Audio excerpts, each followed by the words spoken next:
This sleeping pad has all the specs and features to potentially make it the most comfortable sleeping pad out there.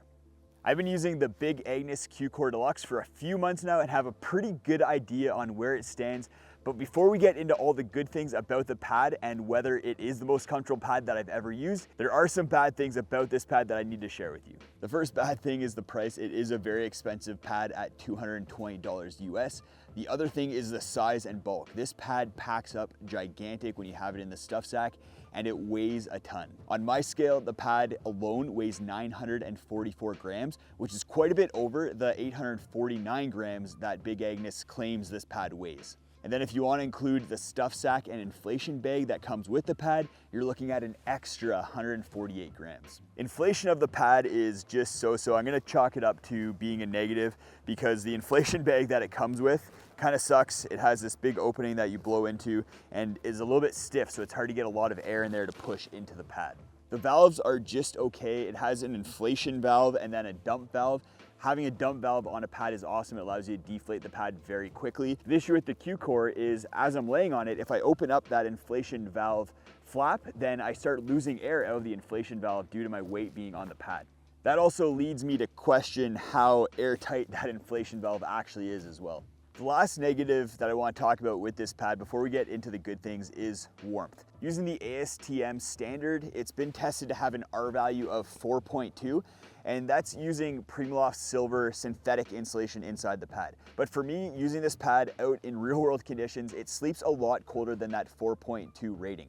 For comparison, the new Nemo Tensor version 2 has an R value of 4.2, and the Thermarest X-Lite also has an R value of 4.2, and I find this pad sleeps a lot colder. In real world conditions, it sleeps closer to a pad that would have an R value of 3.0.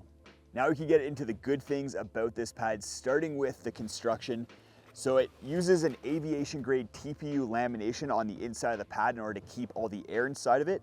And then the outside is made with a very durable feeling nylon spandex blend. So that spandex gives it a little bit of stretchiness, similar to the Nemo Tensor sleeping pad, which has a stretchy feel as well, but is made with polyester.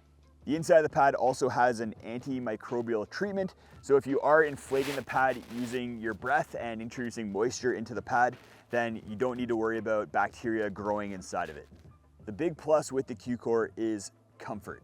First of all, it comes in 5 different sizes, so you can get whatever size you need, all the way up to 30 inches wide, which is crazy. The pad is nice and thick at 3.25 inches, which is gonna keep most people from bottoming out. And that has 4.25 inch thick side baffles. And the theory behind those is that it kind of keeps you more centered on the pad, so you're not falling off the side. Based on my experience, if you have one of the wider pads like the 25 inch or the 30 inch, you're not really gonna notice the side baffles that much because it's such a wide pad. I've never had problems with my arms falling off or rolling off the pad.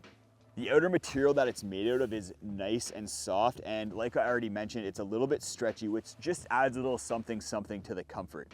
For those of you who are worried about noise, that outer material also prevents it from being a very noisy pad. And because it doesn't use a reflective film like the X-Lite, you don't get that crinkly noise. So you're avoiding the crinkly noise of the X-Lite as well as the squeaky noise from some of the more rubbery pads like the Etherlite XT. The star of the show for comfort is the baffling that the system uses. So it uses this I-beam construction to create all these little dimples.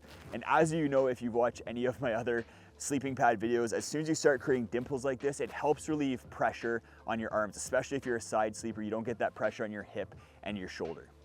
And for me, the big thing is whether my arm falls asleep. With certain pads, as I'm laying on my side, my arm will fall asleep over the course of the night, and that happens with pads like the X-Lite as well as the Nemo Tensor because they use more of a horizontal baffling system. But with the Q-Core, my arm never falls asleep. I also find it very comfortable when it's fully inflatable, which can't be said for all sleeping pads out there. As far as the pad goes, I sleep like a baby on it. I can sleep through the night for the most part, as long as it's warm enough. And that's kind of the elephant in the room. The pad is not as warm as it should be for a pad with a R value of 4.2. So is it the most comfortable pad I've ever used? Not quite. If you want to see a review of the most comfortable pad I've ever used, then you're gonna have to go check out that video right up there. It's the Etherlite XT, and it is amazing.